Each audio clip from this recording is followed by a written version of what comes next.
What's up, kids? This is Projects with Chaz. Today we're going to try to get a pontoon boat to not sink in the lake. I've got a pontoon that's taken on water in one of the tubes.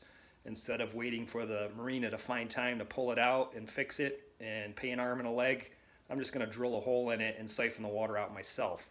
And I'm going to show you how to do that, hopefully successfully. Okay, to do this job you're going to need a few things. I have them spread out here on the table. First, you're going to need a drill bit and a drill because you're going to drill a hole into your pontoon, preferably in the back and up toward the top.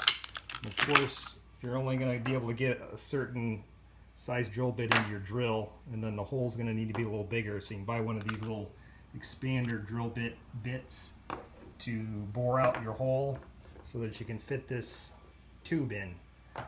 And you need a little gap between the tube and the pontoon, otherwise your pontoon might suck up like a beer can. So I'm using this motor pump. I got this at Ace Hardware. I don't recommend the little pumps that you use on a drill because I tried that earlier and it did not work. Not enough oomph to get the water up and out. So you need extension cords to run out your dock so that you can plug your pump in. You're going to need a hose to fit on one side of this. You need this little gadget and get at the hardware, a reducer, so it's going to reduce down to fit into this pipe. I cut a clothes hanger to fit into this tube so that I can bend it and keep it straight when I feed it down into the pontoon. And then after everything's sucked out, I'm going to cap the hole with this plug. You can kind of screw it tight and make it a little larger, and then that'll just go in the side of the boat. And then I'm going to put on my waders. I'm going to walk around the boat because the water's still cold, and I'm going to use this permanent water seal caulk silicone to fix the weld cracks. And that's it, so let's get it on. Alright, we're outside now. There's the pontoon. It doesn't look too dramatic, but when we get up close you'll see. So here's the boat. It's 22 footer and it used to sit up out of the water a lot better.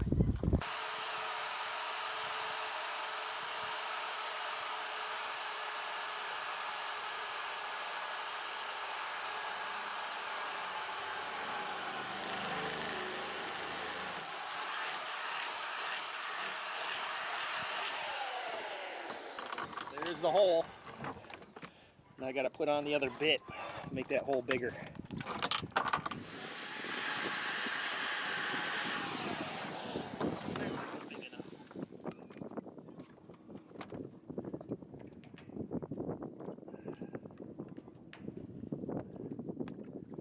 So that fits the hose. Let's try the plug.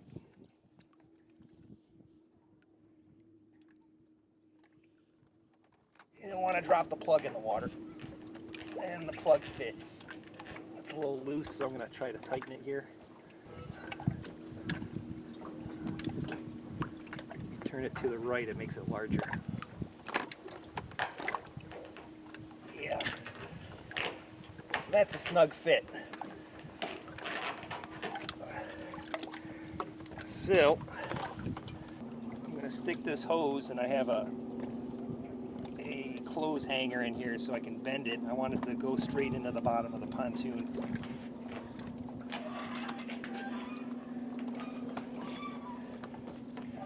You can see how this is sitting pretty deep into the water. The water line is about 4 inches below. So I stick this all the way down.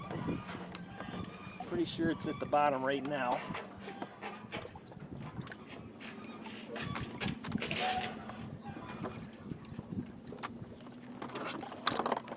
And I'm going to turn her on.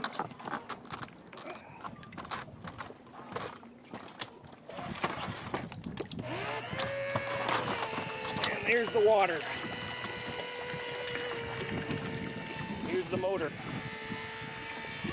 All this water's in my pontoon. Crazy.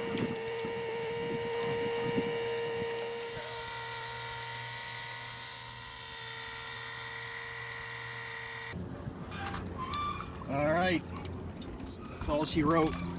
it just started spitting air, so we're done. I'm gonna pull this out. I actually stood on the back of the boat a little bit to get the water to run to the end. And you can see this was my watermark a few days ago. And I just gave it an extra 4-inch lift out of the water. So I'm gonna put this plug in here. That's a pretty snug fit. And it should work until I can get this out of the water and get an aluminum weld on it. So my next step is to go around and do some silicone patching on these welds. Those welds in there. You can see over on the far right I put some silicone on that one, but I'm going to redo it. I'm going to do all of them just to be safe.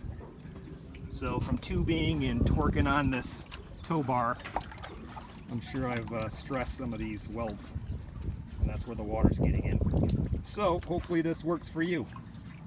Hey, thanks for watching the do-it-yourself video by Chaz. I'm finished, the boat is afloat, and now I'm gonna float my liver. See you next time.